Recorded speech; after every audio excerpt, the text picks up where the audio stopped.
الو، السلام عليكم. وعليكم السلام. احنا جانا نتصل بيك من مدرسة ابنك علاوي. ايه تفضل، امر خدمة. اخي، عليكم $1000 لازم تسددوها. ايه تمام، تدلل باكر اسحب لكم من البنك المبلغ وتدللون. شكرا اخي، مع السلامة.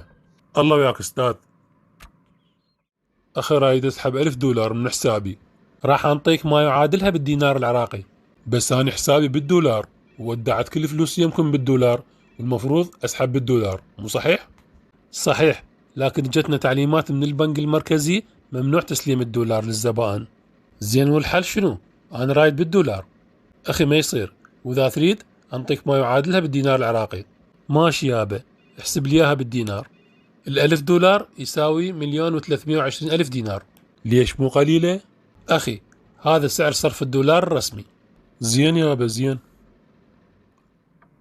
أستاذ أنا أعتذر منك، البنك ما انطاني دولار بأمر البنك المركزي. ماكو مشكلة، ناخذ منك دينار بس بسعر السوق. اللي هو قد أستاذ؟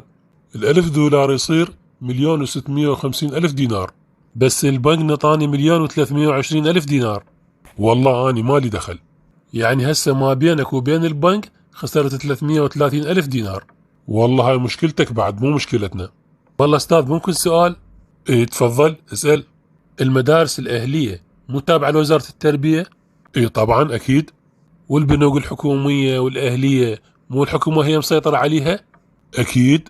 لعد شنو هالتناقضات بيناتكم؟ البنك يحسب لي الدولار بالسعر الرسمي، وانتم المدارس تاخذون لو بالدولار لو ما يعادلها بسعر السوق السوداء. والله يا أخي ما أعرف شو أقول لك، الشغلة مو بدينا. هاي صار المثل ينطبق علينا، بين حانة ومانة ضاعت لحانة.